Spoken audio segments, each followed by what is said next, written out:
welcome to the Skills Provision podcast. On today's episode, we are going a bit back in time, talking about the history of skills provision, the journey we're on, and where we believe we are heading towards becoming the world's first international employment network. On today's podcast is myself, Francesca, and also have Pete joining today. Hi, Francesca. Hi, everyone. So, first of all, where did it all begin? Now, Pete, you've been here since day dot. I'll let you lead off on this one. Where did skills provision come from? Right. Good morning, Francesca. Before starting, I would like to ask all our listeners to like, share and subscribe to this podcast.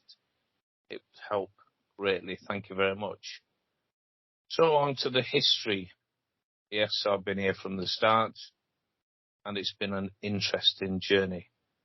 So, Chris Slay, a former salmon factory owner and corporate banker, who was involved in the funding of the Channel Tunnel, formed Skills Provision in 2005.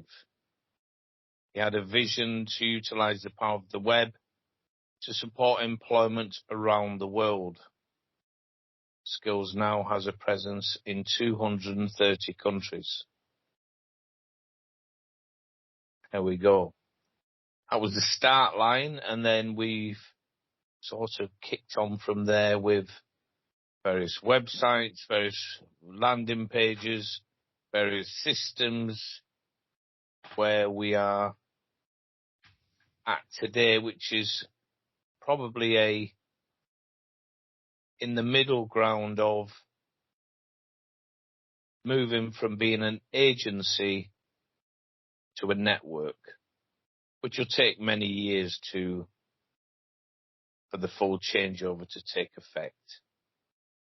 On the international website, the different on the British, European, southwest of England, and Polish landing pages that we have. So that's a bit about the history. Okay.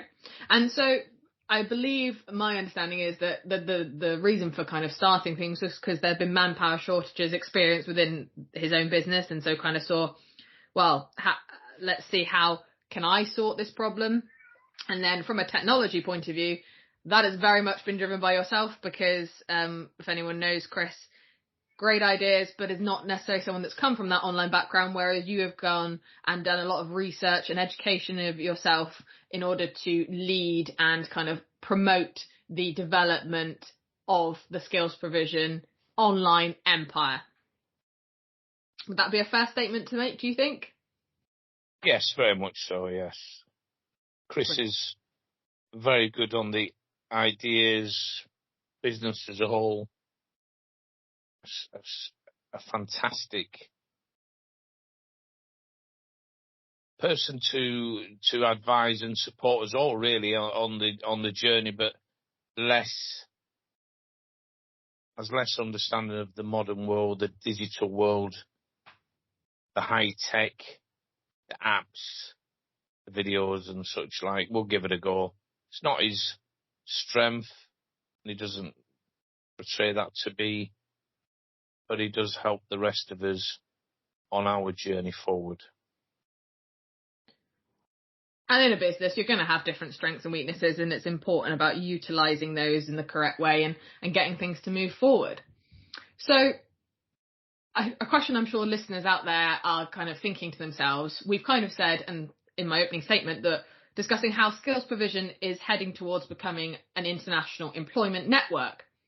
Now, I'm going to say my viewpoint on what I think an international employment network means, and then Pete can offer his kind of standpoint on it. But the network we see, or I believe that is being developed, is a place where employers, job seekers, recruiters, is connecting everyone.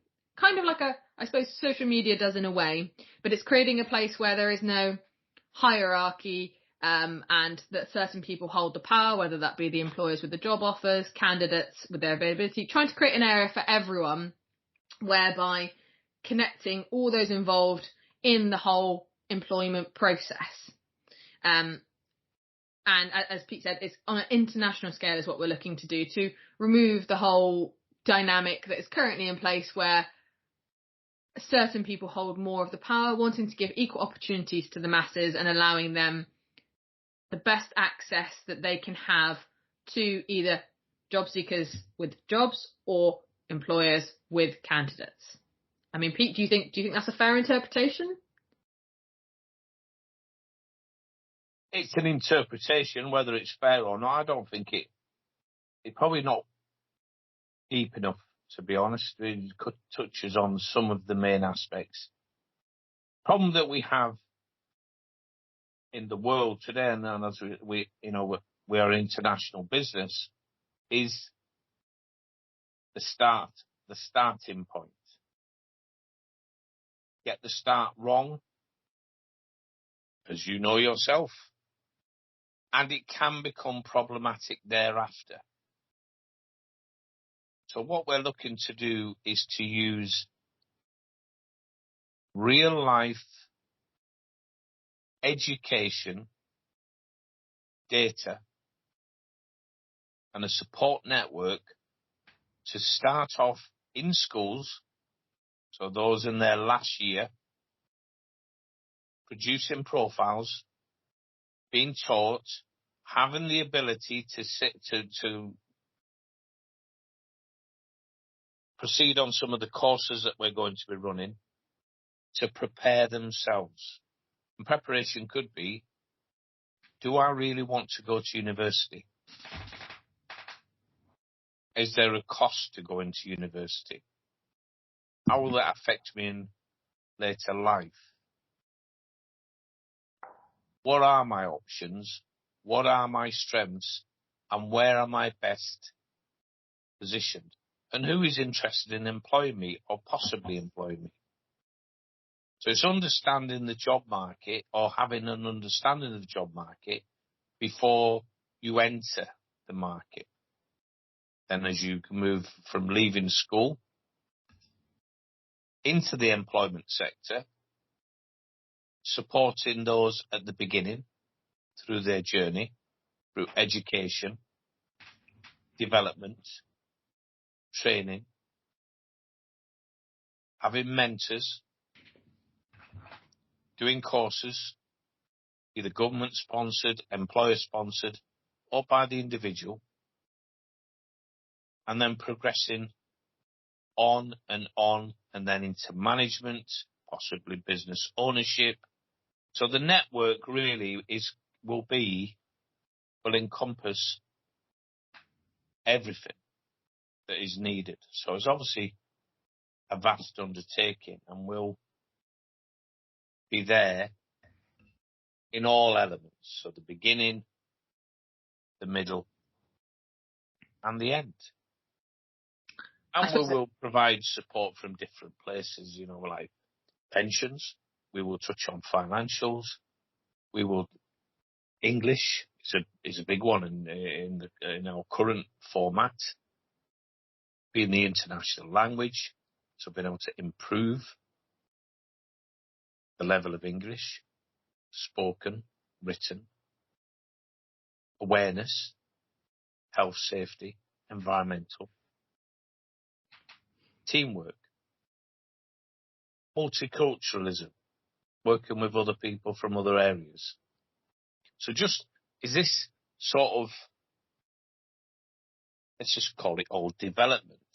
The network allows for development from the very start to the very end, and plays a supporting role throughout. It's a journey. It's a journey. That's the concept, to take people on their journey from start to finish, utilising the power of the web. So really taking what Chris's idea was, which was employment, giving a fair crack of the whip to everyone, and expanding on that quite dramatically until we become, as a term that I've heard you say before, a one-stop shop for everything. Yes. A one-stop shop. Yeah, you Shop, wanting to become effectively, I suppose, a marketplace, really, isn't it? Where people can come and get what they want, and it may be, yes, an employer wanting recruitment support, or it could be, yes, a worker that's looking, look, I'm wanting to improve my prospects of being employed. What courses could I do? English or health and safety course or something like that. Giving more than just what I suppose many businesses do to one area where they focus on one part. We're trying to kind of, offer that everything you can want and more all under one kind of roof, I suppose. The biggest problem that I see within the marketplace is the lack of preparation and, well, it's just mainly just that, the lack of preparation. Being ready. So the employer knows fine well that at some stage they're going to need more manpower, or they possibly may require more manpower. So what do? They wait right up until the last minute where we've now got the funding in place or we're ready to move. Let's get the manpower. And it all becomes a bit of a rush. The agencies are put under pressure to deliver quickly. And who's available at that moment in time and at what skill level? And the diversity of skills, and a lot of things come in there where if preparation was carried out correctly and the employers were more aware of the marketplace, more aware of who was available and when, they can time their entry a lot better. And it's the same with the job seekers. Being prepared for the next stage, the next job, the next bit of education. It all comes when almost like they act when they need to act. It's reactive, not proactive, which is something you're always hammering home about, the fact that trying to foresee as best you can, because obviously we appreciate there are certain factors, say like COVID, for example, where no one could have ever really preempted something like that, but being in that mindset that to be the best version of either oneself, the company self, being to a level of preparedness, I suppose. Yes. Having the ability to view life through the eyes of other people rather than self. Agencies, another part of the network, agencies are generally insular, so recruitment agencies, which we are, but we're migrating away from, are insular entities for money. And the vision we have is to be something much wider, bigger, and less biased on selfishness. Giving to the community, assisting the community, as long as they are willing to help themselves, which is a massive part of this, then we will provide the tools. They will provide themselves or their businesses. Yeah, there's an element of buy-in, isn't there, for any of these sort of things, or anyone to help anyone. People have got to help themselves to an extent. Very much so, yes. And that is something that goes wider than a single organisation such as ourselves can do, isn't it? It's about changing the mentality, and that's you're breaking. I'm trying to think what the breaking boundaries, breaking barriers, I suppose, is the kind of thing you're trying to disrupt. Disrupt, I suppose, is the best way at what is the normal practice. I suppose that leads, yes, disruptive technology, a new term utilised from modern technology, where basic simplicity can become so powerful. So ideas that at one time would be laughable are then all of a sudden world beaters. So getting people to use their car as a taxi. Hardly. Like, mind-blowing in complexity. Yeah, that is Uber, Lyft and such like. And using your property to rent out a room or the property itself. Airbnb, yes. So in simplicity, with these disruptive technologies, can become a very powerful tool. So having an employment network isn't really intellectually mind-blowing when you consider it's big, but when you consider the concept of it, it's very basic. Yes, and that's what it needs to be. We're not reinventing the wheel. We're just adopting and migrating and building into something much bigger than we currently are. And this is a journey that's been going on for many, many years. It even started before a lot of people were aware of it, with the research, thought, development work that I was putting in 10 years ago. Playing the long game. I suppose it's also one of those things where, like you're saying, it's not redoing the wheel, because if the wheel works, why would you change it? But it's taking the best parts and trying to put them all together in, I suppose it's kind of like building a car, isn't it? You're taking the best technology. I suppose you look at, like, say, I don't know, Formula One cars, isn't it? They all want to put the best technology in it.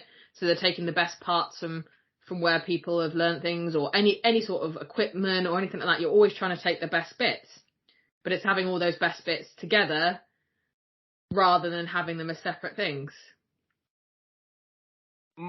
Yes, my idea is more, certainly in the development stage and of everything, is to forget money and finance, which is obviously plays a massive part. But I feel that it restricts the development of the idea by, so how much are we going to charge? How are we going to make money from this? How are we going to make money from that? Well, in essence, online, if you've got the audience, the participation, the visibility, money will come if it needs to come. Like Facebook, for example, non-profit making is a social platform for people to communicate.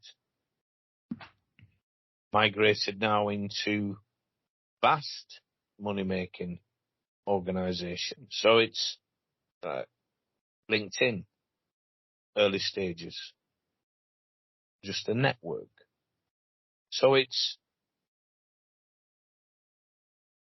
but not an employment network. So it's really the stage development of something, which is technical stage development. So taking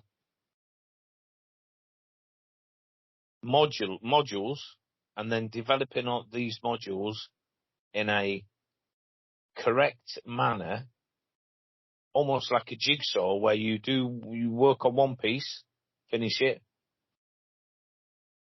start work on the next piece. That then joins into another part until eventually you produce your jigsaw, and then you can start thinking about finance, money, and many things, manpower development, the amount of workers that we're going to need, government support throughout the world. Bear in mind, the ideas that we have are ethical, worthy of support, and all the governments in the world want want more people in work, regardless where they are. There's just less of a burden on society. So, and this is where we're going to be pushing things. Made a lot of work. We've made a lot of work's been put in. A lot of progress has been made.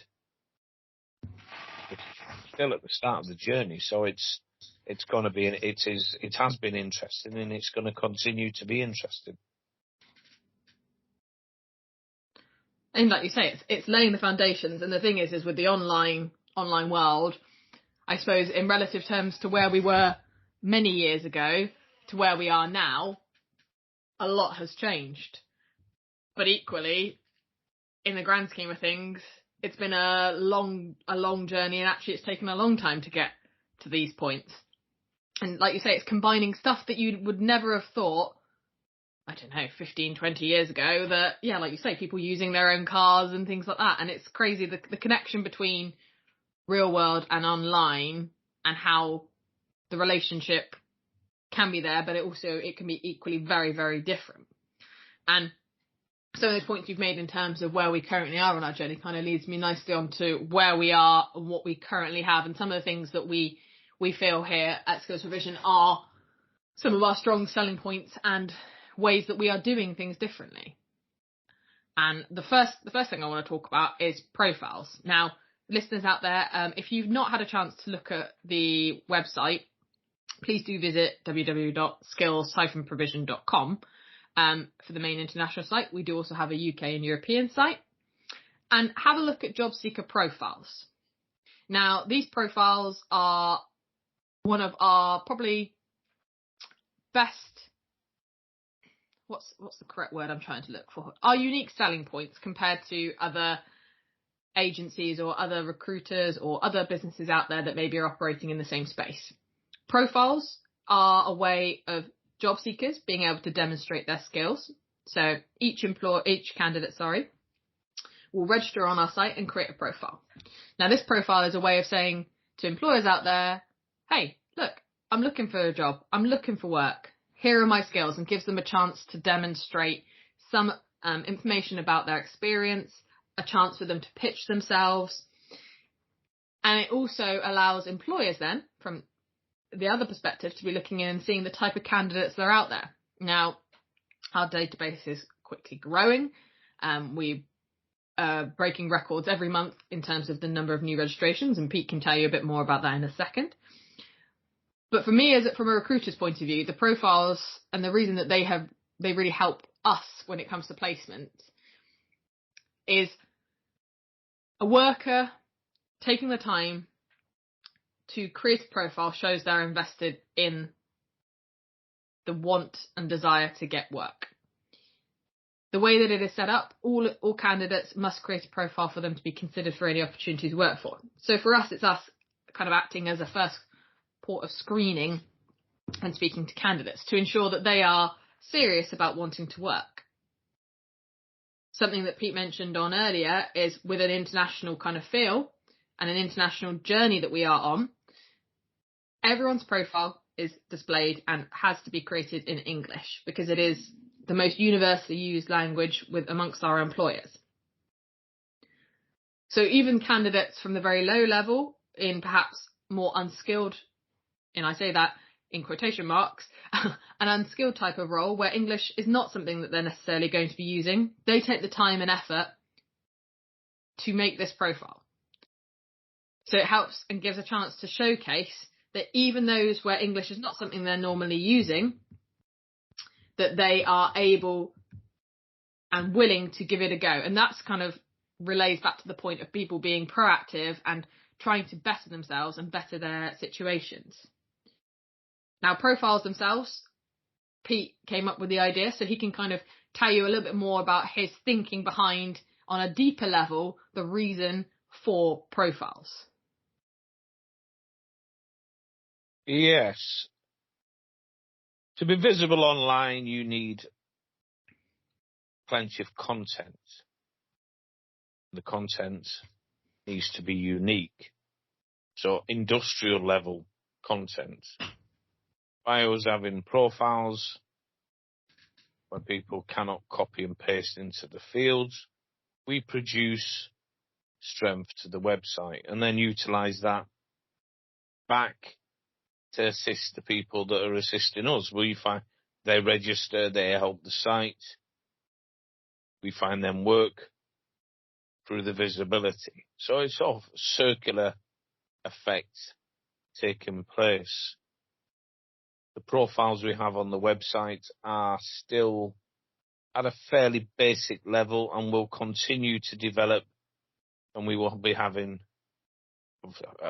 always have a free option, but there's going to be premium membership where you can join, pay monthly subscription, and have an enhanced profile.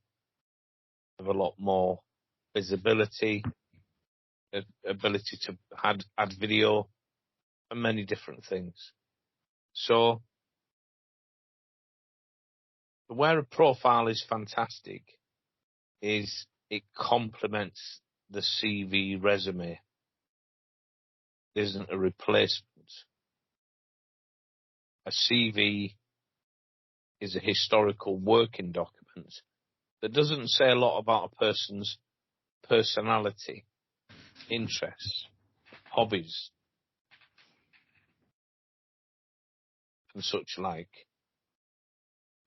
It's more, I've done this job, I've done that job, I've done this job, which is fine and listed with qualifications, obviously helps, but it does give a one-dimensional picture. We have profiles, zillions of them, and a massive amount of profiles that's continually growing and growing at some speed, where opportunity, be that visas, employer-sponsored visas, European work, overseas work, Middle East, it gives people opportunity. We expect people to follow the rules they have to pass the validation process, which is fairly strict. And then when they're in, it's then over to us to see where there's opportunity to place these people, or for employers to visit the site, look in. Wow, these guys have got, I think last time we looked, it was like 6,300 engineers listed on the site. Well, the whole world's screaming out for engineers. So, yeah, there you go. We've got plenty of them. We've got plenty of everything. Thousands of welders. God knows how many salesmen, project managers.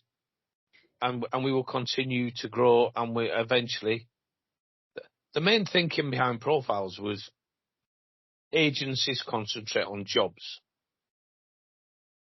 Jobs gives them, candidates will apply if the jobs are seen, and then money will be made from the transaction. Now, to compete with millions of agencies is obviously difficult online. So I looked at alternative methods, and that is utilising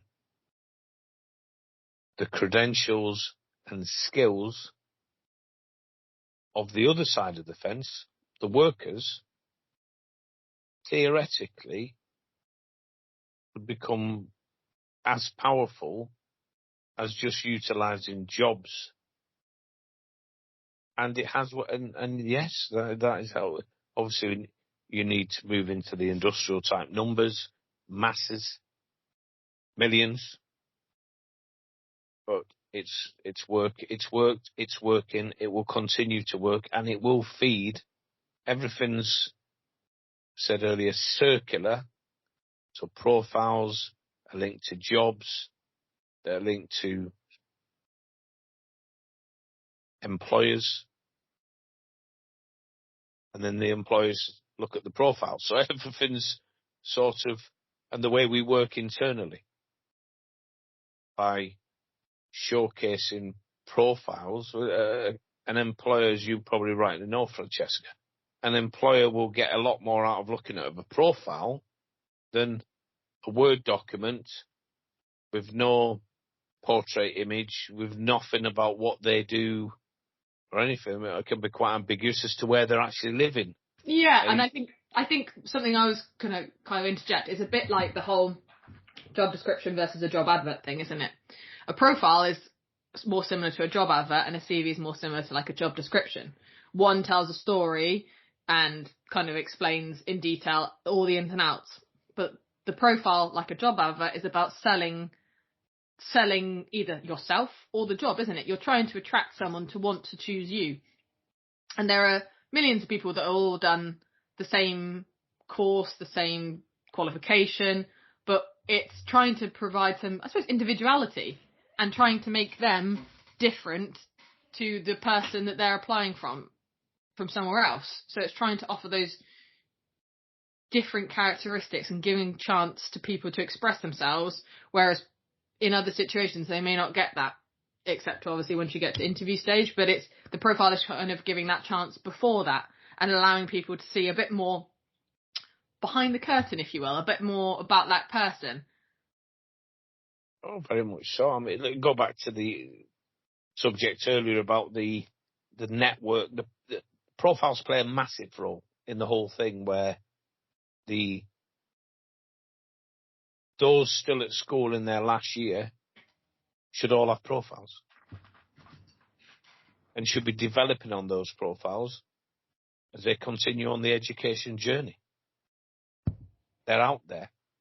They're out there in the job market before they're available to work. And this is part and parcel of being proactive. With government support, with employer support, we could be possibly major sponsorship, or just off our own backs, which everything's going to happen. It probably just makes a difference to the speed it's going to be delivered at in terms of our own financial state and the amount of manpower we have available. But it's all coming anyway. It's just those are the factors that. Yeah, it's whether your journey takes X amount of time or Y amount of time, isn't it? Yes, yeah, and the profiles are going to play a massive role, and already are playing a massive role, and continue to do so. And they're just one part of the network. The courses that we're going to offer, 100,000 courses that we're hoping to put into the system, so that everyone can benefit through education, and not all paid. Free courses, a mixture of free and paid. So we're totally ethical all the way. Of course, we're a profit-making organisation. We're not a charity. But we want to have a fair mix of ethics, free, giving a fair crack of the whip to all, including the disabled, those just leaving prison, those that feel they don't have a chance, the low end. I have no skills, but I've got 2 arms and I can work hard. We'll give a fair crack of the whip to everyone. I think a lot of the time in employment, and many look at the education, the brains, the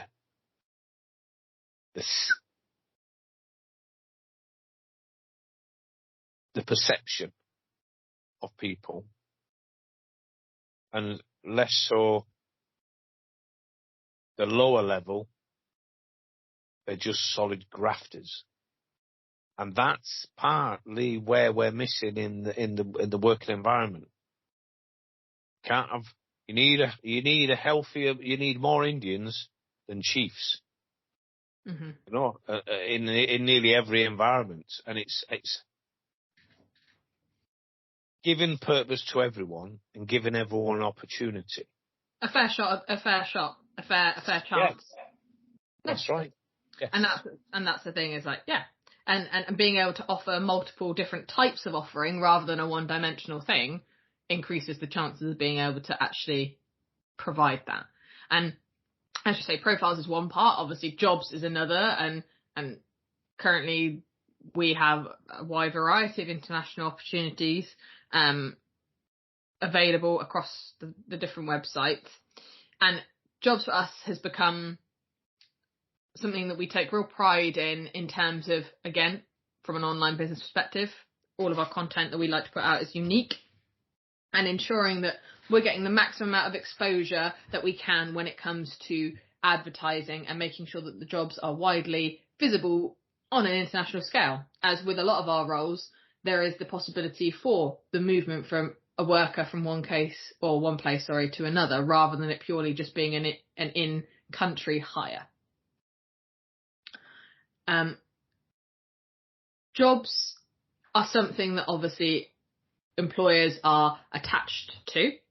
Now, there are some changes that are coming in the future, and we're quite excited about these in terms of jobs. I don't know if you want to say anything on that, Pete, or do we want to kind of leave a little bit of mystery?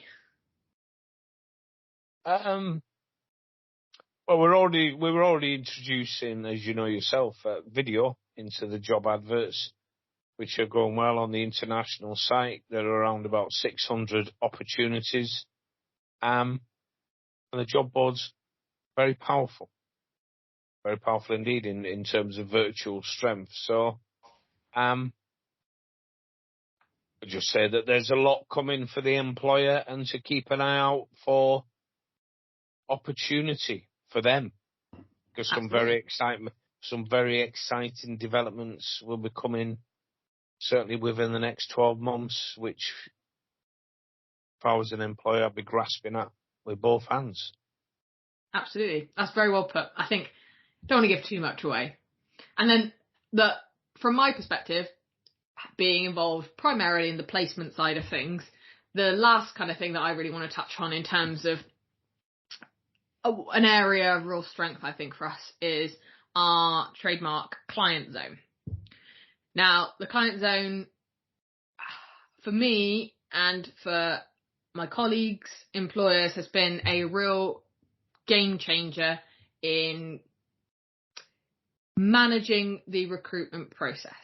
So obviously there's multiple different types of tracking systems and things out there, but this is our own internal system. So for those out there listening, the way it works is for all of our employers, they're given a dedicated, secure, private area to access all candidates that we have internally screened, shortlisted for their review.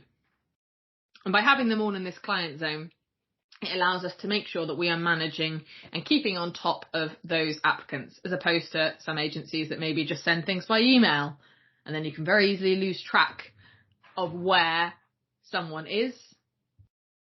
This area has been probably the most positively, from my perspective, and maybe this is a selfish perspective, positively impacting area for me in terms of being able to say, okay, currently with Y employer, I'm here. With X employer, I need to be here. It gives me a really good way of managing the process. It's a great tool for us to communicate with the employers. So as part of our process, not only when we submit candidates, do we gather the additional documentation and request a video. And with a video, this could either be an introductory video or it can be a video showcasing skills, such as an example of a job that we currently have for fish processing, where we want to see knife skills demonstrated. We also provide a benchmark score to our employers. Now, this is something that, particularly on high volume, when you've got a lot of candidates that you're wanting your employers to view, we benchmark to give our best representation of how we feel a candidate fits with that employer's requirements. And when I say the requirements, I don't just mean have they got 4 years of experience, do they have this qualification? I'm talking about the other things to take into consideration. So how have they performed in the interview? How engaged were they in the interview? Did they ask questions? Have they done their research on the position? The other thing that we very much factor in, and again, it kind of comes back to previous things, is with regards to the English language. So we provide kind of a benchmark score on how suitable someone's English is for a position. Now, a 10 would be someone who is a native English speaker, although, trust me, I've spoken to some candidates where English is not their first language and their English is better than some people where it is their first language. And providing an indication as to how we think that they score. Now, I know that firsthand I've had some really positive feedback where the employers come to me and said, look, I totally agree with your scoring, and that's always nice to hear when you're putting that work in and you're really showcasing to the employer you've really understood their needs, and equally you've really understood a candidate's strengths, potential weaknesses, and really been able to showcase and advocate for that candidate in the correct way. And I just think it's a very good, great, excellent tool for being able to manage that process. I don't know if you have any, as you're not involved in the placement side of things, Pete, from your viewpoint about the client zone. Yeah, I mean, I developed it. So it started off as with everything, a theoretical exercise, which was actually born from something Chris was working on with cognitive assessments, which I thought had gone too far in one direction and didn't see how it would ever work. But the concept of placing everything out in a neat and tidy manner for the employer, laying everything out in front of them, everything they need to see to make good judgment calls on hiring, with our own benchmark scoring in there, seemed perfect, and that's how it's turning out. Because I guess because it's tailored for other people, it's not tailored really for it does help the recruiter, but it's more tailored for the employer.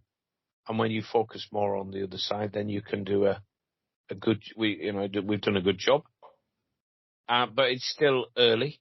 There's still a lot to be done in the development and stage version upgrades and such like within the client zone, and it will be even better. In terms of the overall network, you would say that we said there are 100 individual modules to form the whole network, and the client zone is just one of those. So there needs to be 99 other things all put together, and when they're all gelled together and everything's aligned, be perfect. And probably that the client zone and profiles and some things that are doing very, very well at this moment in time become the benchmark for everything that has to follow. Whereas it has to impress, it has to be built well, the logic has to be in place, it has to be it's not just suitable for us, it's fit for purpose. So if something's there for the employer, it suits the employer. If it's there for the job seeker, it suits the job seeker. A lot of the time in recruitment, and why a lot of agencies, it's a strong word, but there's a lot of hate out there for recruitment agencies, is down to the fact that the candidates feel that they're treated unfairly. They jump through all the hoops that is asked of them. Then when they don't get the job, the agency can't be bothered to tell them. Or they do the day before they're supposed to start work. And we understand this, we learn from it, and we want to do a hell of a lot better than everyone else. So ethics is probably right near the top of the list. Certainly my list in terms of development. And when I developed the client zone, having an ethical system was one that I believed at the time of putting it together that the employer would love. And we get a lot of decent feedback. I don't think we've had any negative feedback on it. No, I don't think so. In terms of, no, I think it the only thing will be is like sometimes, there's too many candidates. What am I supposed to do with all of these? But no, it's just been such a useful tool for both sides, really. A way of connecting, but maintaining control from our side, the job seeker and the employer. Which kind of leads me on to the point you were saying about this is all part of the journey, about other things that are coming soon. What is coming soon? What can we tell our listeners out there? What do we feel like they are ready to hear? Are we ready to share? Or are there things that we are wanting to keep close about? Because in an online world, as similar to a traditional, but an online world, it's super competitive, and we're wanting to maximise our uniqueness and our individuality. What things are we willing to share? Right, so coming soon. Multi-layered offerings where for employers and job seekers, where there'll be a mixture of free and paid options, where you can take advantage of the systems we put in place, the virtual strength of the website, the overall visibility, with the aim of, if it could be the job seeker, improving their chances of being seen and being employed, and for the employer, whatever they're after, which primarily could be filling slots of it, is the initial thing we help with. So, yeah, there's a lot coming in this area, and a lot of it will be quite a change for us as well, where we're going to be going down the automation road. So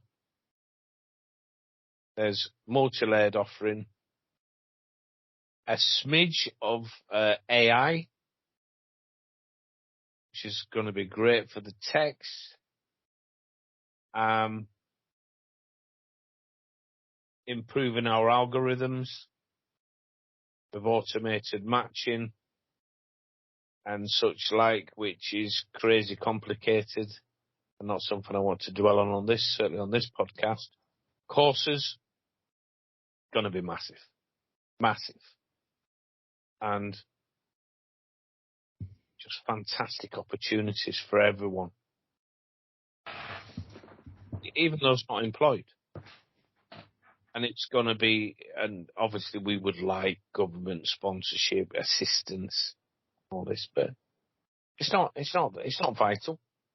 It'll help us on our journey in terms of speed and what we can deliver, but it's all coming anyway. The further development of the network, which may never be finished, because you're always, like Google develop, they run two, some are very minor, not even worth reporting on, but they tweak their algorithm 200-300 times a year. So you say as a business, it's never like finished, it's never set. That's right. Well, like you say, everything is on a circular journey, isn't it? And it doesn't mean that just because it's not like you jump off at the last stop and that's it. Oh, you jump off at the last spot, well, I better jump on the next train and come back around, because things constantly change. It's constantly evolving. What you did one day is going to be different to what you do the next. And there's outside influences and there's internal influences.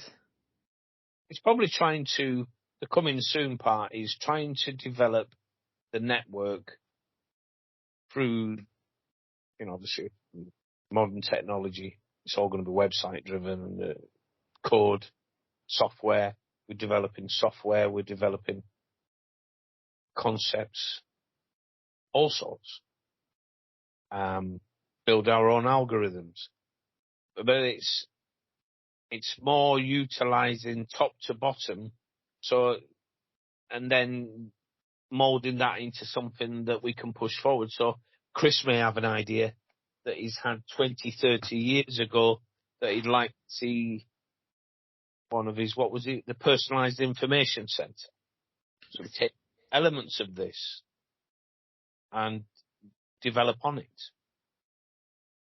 And some things we dismiss out of hand because there's like, we can't do that. It's just no way. And obviously we've got to be also understanding and protective, security, holding data, online payments, and then personal data.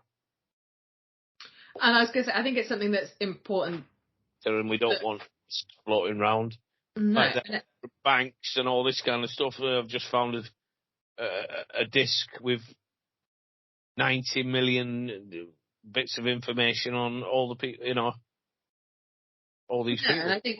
And I think like you said, is a lot of this is driven by the online side of things, and the online side and online in general for anywhere around the world is such a big point, but at the core of it still has to maintain the people that you are trying to support, be that job seekers, be that clients, because you could have something that has all the bells and whistles, but if people don't buy in, it can be really challenging.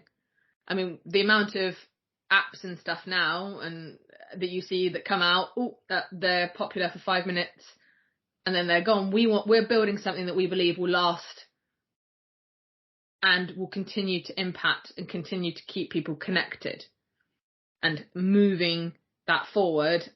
We're here for the long term and the long, what's the right word? We're looking for longevity rather than a short-term success. Yeah, I mean,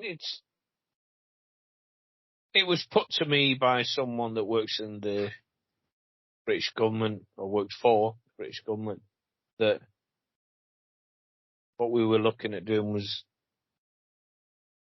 very similar to LinkedIn, to which I challenged and said there are a lot of similarities. We haven't replicated anything, but the difference is we're dealing with people that are actually looking for work. So all areas. And then they were like, right, yes, you are correct. So it's sort of like live bodies as opposed to LinkedIn, which is anybody. Yeah. And that's the difference. So, we're looking to assist, are assisting throughout the entire employment journey, which begins before you even leave school and may end with your pension, which, we will be looking at financial services, additions and all this kind of stuff long after you've retired. So it's sort of a lifetime, probably from about 14, 15 years old, and then for the rest of your life, we will be a part of it. We're going to be there to assist, to develop, a shoulder to cry on, someone to give a leg up. And the more people we can place, as you've been out there to the factories where we're putting a lot of people in, you've seen firsthand the positive nature of our work in terms of people's lives. So you're seeing that. Oh, 100%. And it's, yes, obviously, anyone in business would be naive to say there's not an element of, obviously, being financially successful is great. But knowing and receiving that reward from people saying, look, you've helped me achieve my dream, or you've helped me get to something that I never thought I was going to get to. Those things are what stays with you for the long term and the betterment of life. And when you're in a position that you can help with that, you should be taking full advantage of that, because money only lasts for so long, but that feeling of you changing someone's life, that will never leave. Knowing that you have been a positive influence for them is the greatest reward. And kind of it leads me on to, obviously, all these things coming soon, but what have been or what continues to be the challenges there for us? Now, one thing from my perspective is, in terms of for employers, for job seekers, is having people buy into the actual want and understanding of what we are trying to do. From your perspective, Pete, because you're dealing with the online side, how would you say, in layman's terms, so for those of us that we're not technical first, why would you be telling job seekers, employers to be buying into what we're doing?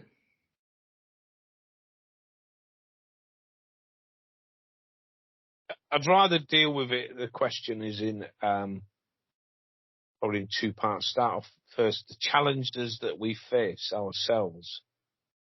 And these are many. So technical evolution. I say to people, right, you need to do this, you need to fill in this form, you need to do it in this order, right? Guidelines, so they can be followed. A week later, I'm saying, no, that's wrong. Yeah, but you said that's last week. You told me that. Yeah, I did, yes. I'm feeling that could be a bit of a personal one there, Pete, because I'm sure that's probably been me that's challenged you a few times on that. Many have, yeah, and it's this change in.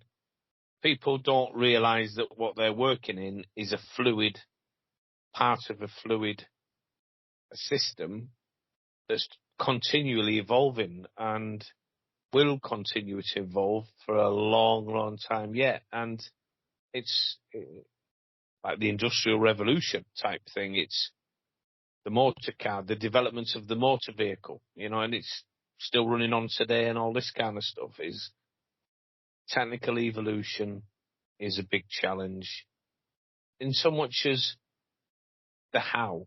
The how do we do things? How do we change? How do we develop? Version upgrades, great, yeah, but to what? And so planning becomes a big part of combating evolution. If you're well planned, well prepared, developed, right people around you, you can get through these things. Management of growth, something that we both know full well, is that it's just more, as in more work. Just another little job for you, and just another 20 little jobs for you, and you're like, oh, my team's not that big, but the growth continues, so the team has to grow. You know yourself, developing your own team, that as it continues to grow, you're going to have to develop and train more people, and it's just this circular thing of if you're prepared and you know what you're doing and you are structured in your approach, you can manage growth. You can't wing it. You cannot wing growth. No way. It just implodes on itself. The management of process, key. We all need a shoulder to cry on. We're all under pressure. We all need to be able to. We need to be kicking ass for people that can't be bothered producing poor quality work. So management up and down the scale, vital. Going at the right pace. Something I have challenges with the developers. Getting them to go at a pace where they make less mistakes, they produce quality work, than overburdening and pushing too hard. Training and development, already covered, but it's so key that we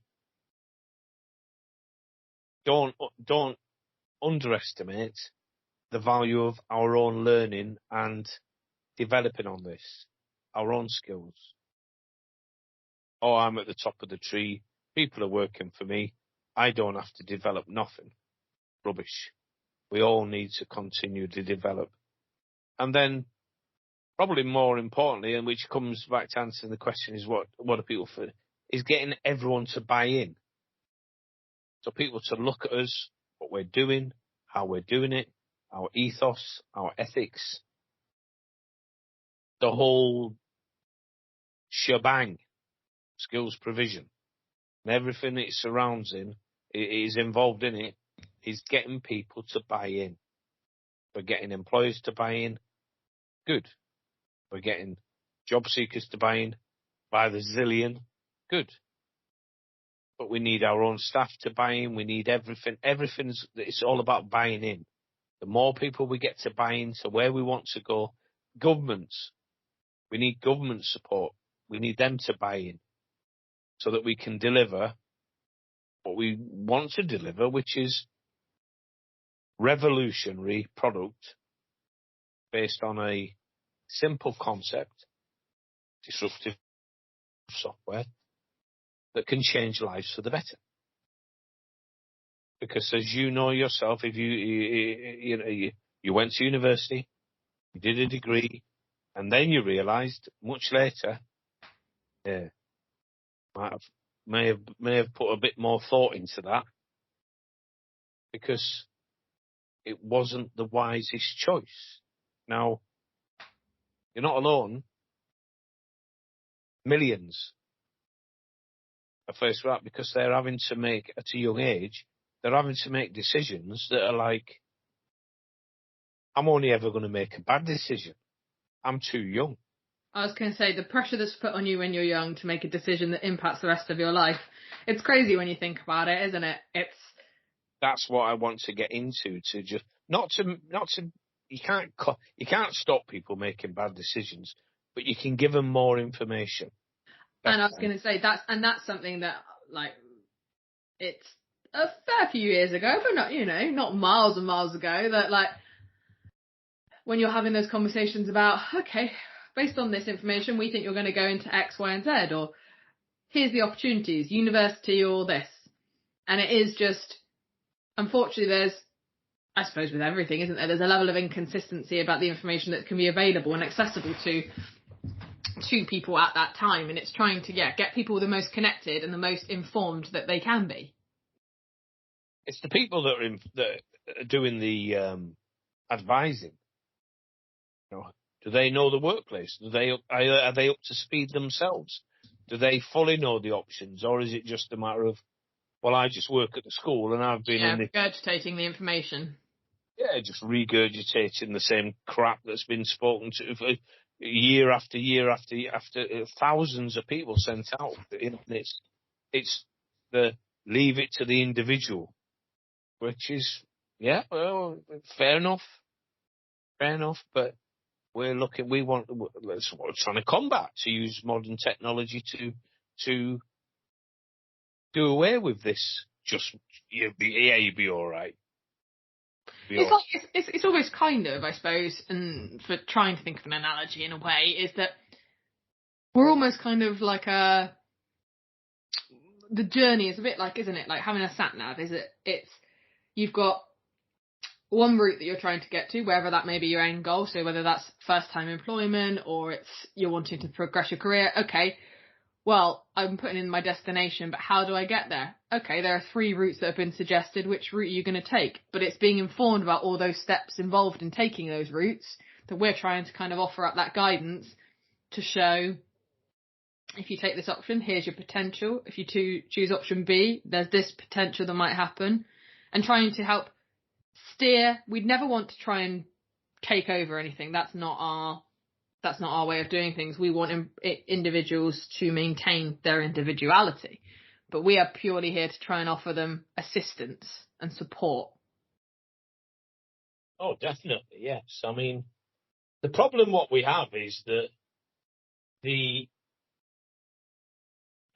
everything's always been done one way.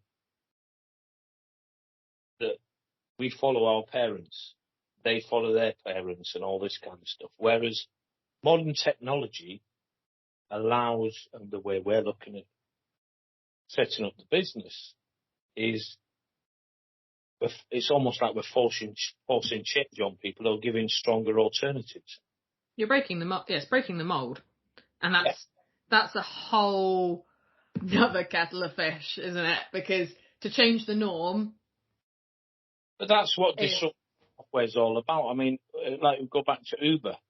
People would be falling about, rolling around the floor, cracking ribs, laughing so hard if you said, I'm going to set up a global business where people use their car as a taxi. There you go. It's almost stupid when you think about it. But it isn't so stupid today. And neither is a lot of this thought-provoking, disruptive software, which does make people think outside the box. Going back to the biggest aim, what we're looking to, what can we tell people? What can we change? Which is really strange, and one of my biggest aims is to do away with fees for recruitment. Totally. Which will shake up the world of recruitment agencies, which is a bit weird to say that you're working on the removal of fees from as a concept when we actually are involved in that ourselves. But it's true, that's what I'm working on. A radical new way of placing people into employment that doesn't involve the payment of fees. So, interesting.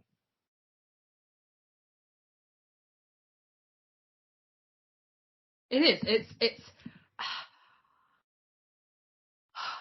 It's a unique and different way of doing something that, like you say, no one's doing.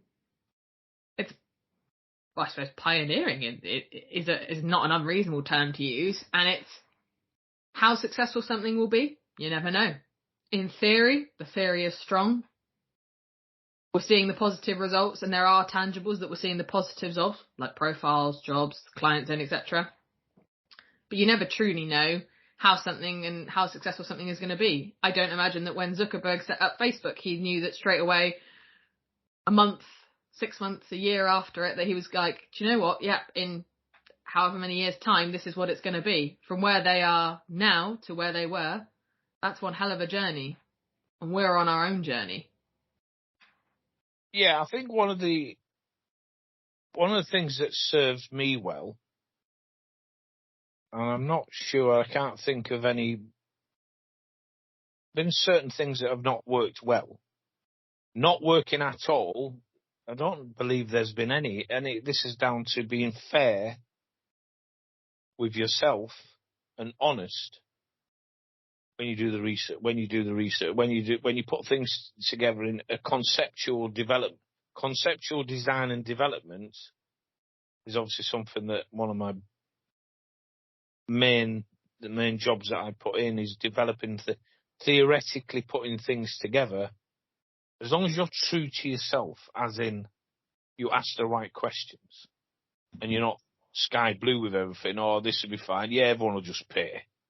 But will they pay? What they're paying for? Why would they pay? Can they afford it? What are you giving them in return? So it's almost like you've got to try and stress test your own ideas properly. And if they can live up to the hard scrutiny and trying to break things, to be honest, theory, mentally, I do it through visualization, which is a bit weird, but that's how it goes. Visually, it's like visually playing chess with someone. If I can't break it, and I really, really do try hard to break it, and I think, well, it's got a fair chance. And these are the where this is how things we are now in place have got there, because I couldn't break them. I couldn't break the client zone when I worked it out as a concept, having listened to Chris speaking to someone about some software on cognitive assessments, that I have my own ideas on this type of subject, put them together, I couldn't break it. The only thing that's wrong with that system, which is quite minor, is the fact that some employers don't know how to log in. I know you're always going to be combated with challenges like that, aren't you, in terms of things? And it's... Yeah, and you can't beat that. You just say, well, yeah, right, yeah, so you're right. Yeah, I didn't...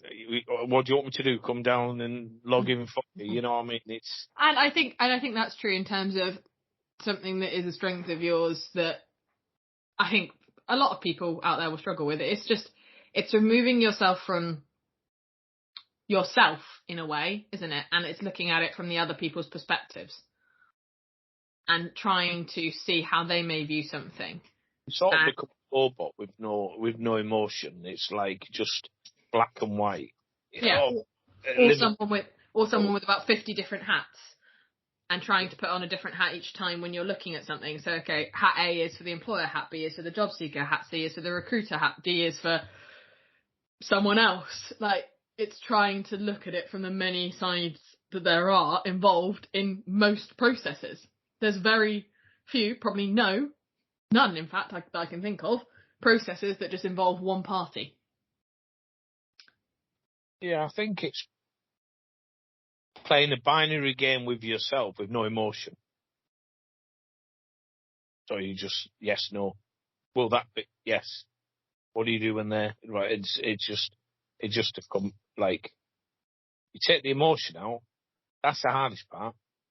Removing yourself from yourself in terms of, like, because we all have preconceived ideas on things, so those preconceptions, if they're false or wrong or incorrect, slightly out, well, your developments are going to be the same. So you can't go into anything with a preconceived idea, which means everyone's feedback is valuable because no one knows. It's almost like I put something together, but then when you look at what I put together, you say, yeah, but you took ideas from there. Yeah. And there. Yeah. Chris had a meeting with such you use that. That's right. Yes.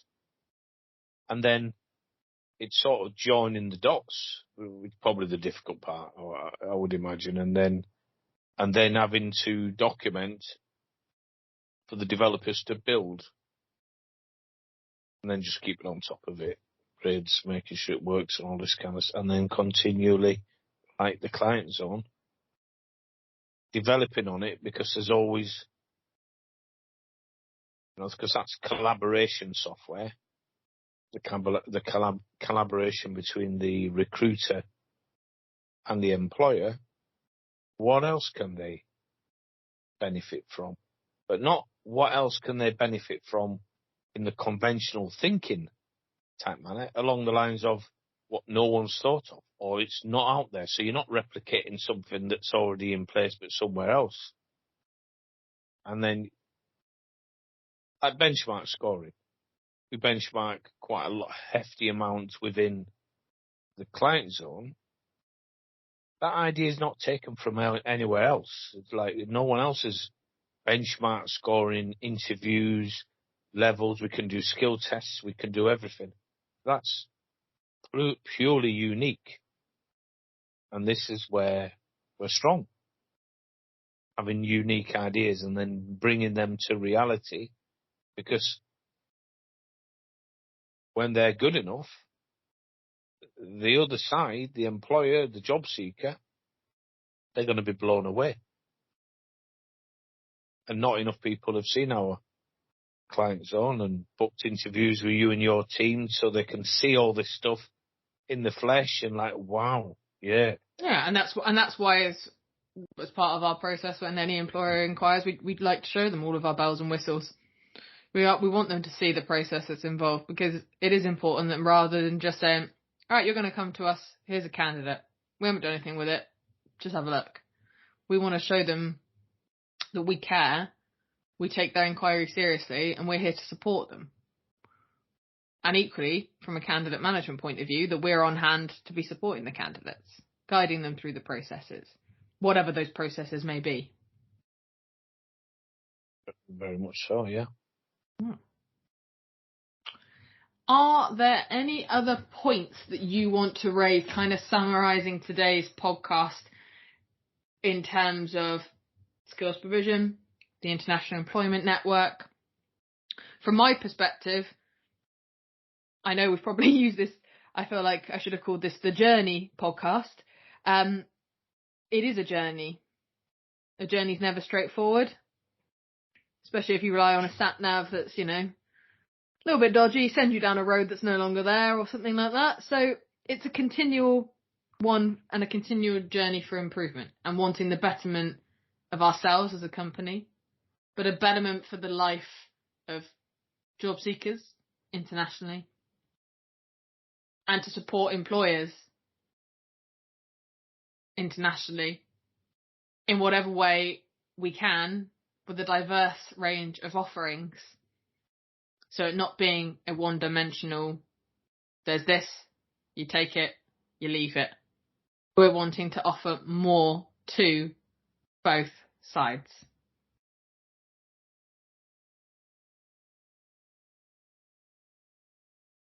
Anything else from your side?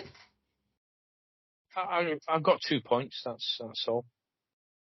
Firstly, I'd like to thank all those who have helped us in the past who are no longer here working on the project. Long list of people: Sarah, Leslie, Tim, Junaid, and a host of others that helped us initially get the show on the road and then push it forward. And I'm very thankful for the work and support that we got from everyone.